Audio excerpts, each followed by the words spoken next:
ఒకసారి ఈ వీడియో చూడండి. నాకు వంటలు వచ్చేవి కాదు, అమ్మ ఏమి నేర్పించలేదు. బ్రదర్తో వివాహం అయ్యాక కనీసం ఇడ్లీ వేయడం కూడా రాదు.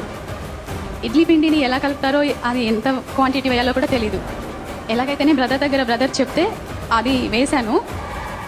అందులో వాటర్ కొన్ని వేయడం వల్ల ఇడ్లీలన్నీ మాడిపోయాయి. పాపం అలాగే తిన్నారు, చాలా బాగున్నాయి అని తిన్నారు. తర్వాత నాకు తెలుస్తుంది ఇది కరెక్ట్ కాదు ప్రాసెస్ అని. ఇంకేది చేసినా, చపాతీ చేసినా మాడిపోయేది, దోశ వేసినా మాడిపోయేది, అన్నం వండినా, కర్రీ చేసినా అన్నీ మాడిపోయేది. సాల్ట్ ఎక్కువైపోయేది, కారం ఎక్కువైపోయేది. ఎలా ఉండేదంటే ఎలా ఉన్నా తినేసేవాళ్ళు.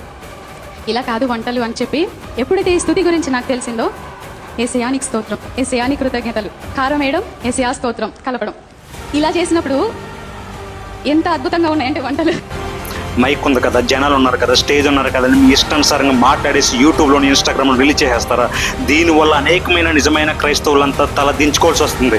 వాళ్ళందరికీ ఇలాంటి వీడియోస్ చూపించి ఇదిరా మీ క్రైస్తవం అంటే వాళ్ళకి ఎంత మనోవేదన బాధపడుతుందో తెలియట్లేదు మీ వల్ల, మీలాంటి వాళ్ళ వల్ల. బైబిల్ ఏమంటే తెలుసా? పేతురు రాసిన 2వ పత్రిక 2వ అధ్యాయం 2-3 వచనాల్లో, వీరును బట్టి సత్య మార్గం దూషింపబడుతుంది.